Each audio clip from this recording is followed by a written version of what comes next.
A bundle of energy ऊर्जावान व्यक्ति, bundle मैंने पूरा बंच लेके जो घूम रहा हुआ है ना ऊर्जा का, तो बोलते हैं बहुत ऊर्जावान व्यक्ति। A person who is full of energy, जो हमेशा एनर्जी में रहे उसको बोलते हैं बंडल ऑफ एनर्जी। नया इंटर्न बहुत ऊर्जावान है, the new intern is a bundle of energy, new intern is a bundle of energy. तो याद रखिएगा बंडल ऑफ एनर्जी बहुत ऊर्जावान व्यक्ति। चलिए नेक्स्ट पे चलते हैं। नेक्स्ट है बैकस्लाइडर। बैकस्लाइडर एक आलसी या लापरवाह इंसान जो चीज़ों को वापस ले आता है, बैकस्लाइड करा देता है। बैकस्लाइडर एक आलसी और लापरवाह इंसान। ए लेजी है। रेस्पॉन्सिबिलिटी नहीं निभा रहा person who does not support A combined effort, जो एक कंबाइंड एफर्ट या टीम एफर्ट में सपोर्ट नहीं करता उसको बोलते हैं बैकस्लाइडर। एक आलसी या लापरवाह इंसान। उसने मदद का वादा किया था लेकिन वह एक आलसी लापरवाह इंसान निकला। He promised to help but he turned out to be a backslider. क्या कर दिया उसने? बैकस्लाइडर। वो पीछे चला गया है, यानी कि पीछे की तरफ अपने आप को उसने धकेल दिया, टीम को सपोर्ट नहीं कर रहा है ना, तो बैकस्लाइडर बोलते हैं। लापरवाह है या आलसी है। याद रखिएगा बैकस्लाइडर एक आलसी या लापरवाह इंसान। चलिए नेक्स्ट पे चलते हैं। नेक्स्ट है अबव बोर्ड। अबव बोर्ड सीधा, ईमानदार और सीधा, जो बिल्कुल सीधा है और ईमानदार है। अबव बोर्ड है उसको बोलते हैं अबव बोर्ड। एक बोर्ड के अबव है वो। ऑनेस्ट एंड स्ट्रेट फॉरवर्ड, सीधा है और ऑनेस्ट है, ईमानदार है। उसके व्यापारिक कामकाज हमेशा ईमानदार और सीधे साधे होते हैं। His business dealings are always above board, मतलब बहुत शानदार तरीके से उसकी डीलिंग्स होती हैं बिजनेस की, है ना, बहुत ईमानदारी से और सीधी, क्लियर, तो उसको बोलते हैं अबव बोर्ड, ईमानदार और सीधा। चलिए नेक्स्ट पे चलते हैं। नेक्स्ट है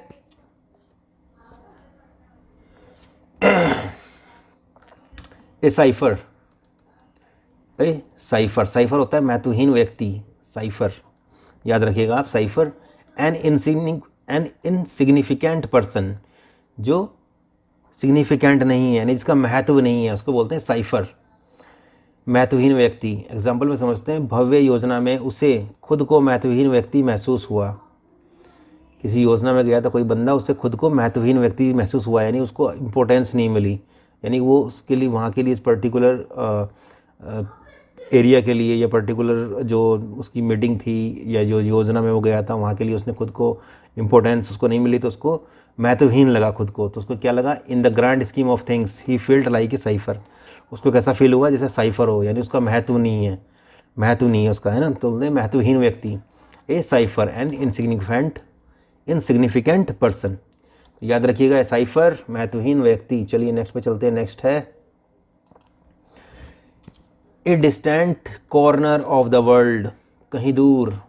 distant corner of the world, world का कहीं कोई कॉर्नर, है ना, संसार का कोई कोना, उसको बोलते हैं distant corner of the world, कहीं दूर। ए फार ऑफ प्लेस, किसी स्थान के बहुत दूर, उसको बोलते हैं distant corner of the world, कहीं दूर।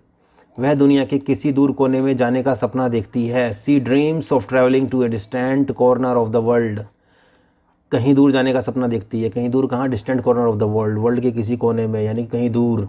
ए फार ऑफ प्लेस, है ना, कहीं किसी दूर दराज के स्थान पे। तो याद रखिएगा distant corner of the world means कहीं दूर। चलिए नेक्स्ट पे चलते हैं।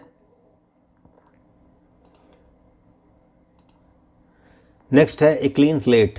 ए क्लीन स्लेट, नए सिरे से शुरुआत करना। स्लेट आप जानते ही हैं, स्लेट जब पढ़ाई होती है तो वो स्लेट एकदम क्लीन दे दी गई, अब उस पर लिखने की कोशिश करता है जब बच्चा, तो इसको शुरू से दी गई है, मतलब या क्लीन पेपर दे दिया गया एक तरीके से मान के चलो, तो अब वो नई शुरुआत करेगा।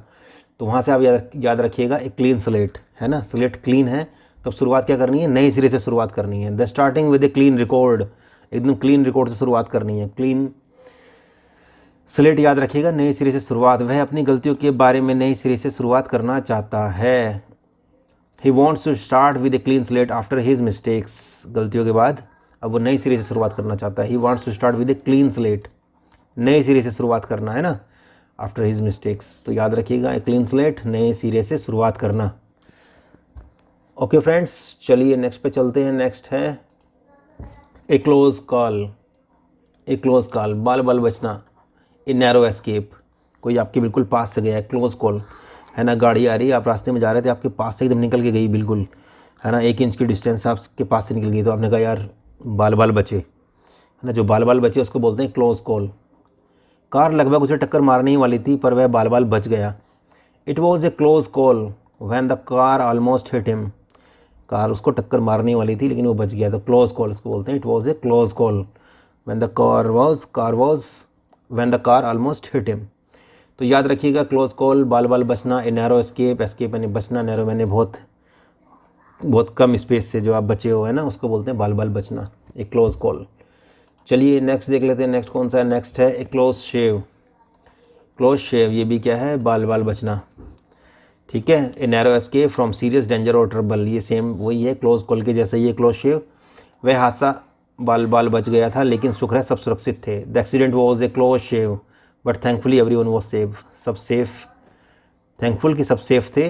वो एक्सीडेंट जो है बस बाल बाल बचा उस एक्सीडेंट से, है ना। तो क्लोज सेव याद रखिएगा, बाल बाल बचना, और एक क्लोज कॉल उसमें भी एक बाल बाल बचना, दोनों का मतलब क्या है? नैरो एस्केप, है ना, किसी सीरियस डेंजर से या किसी ट्रबल से। चलिए नेक्स्ट पे चलते हैं।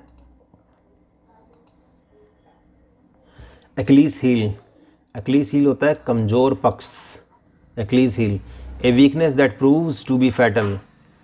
Weakness that proves to be fatal, जो आपका कमज़ोर पक्ष है उसको बोलते हैं एक्लीज हील।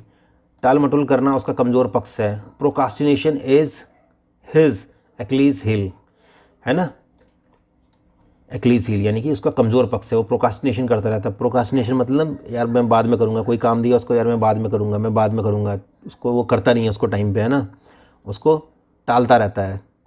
तो वो उसका पर्टिकुलर बंदे का जो है टाल मटोल करना जो है उसको बोलते हैं उसकी एक्लीज हील है, वो उसका कमज़ोर पक्ष है ना, उसकी जो उसकी वीकनेस है, समझ सकते हो कि वो उसकी ये वीकनेस है।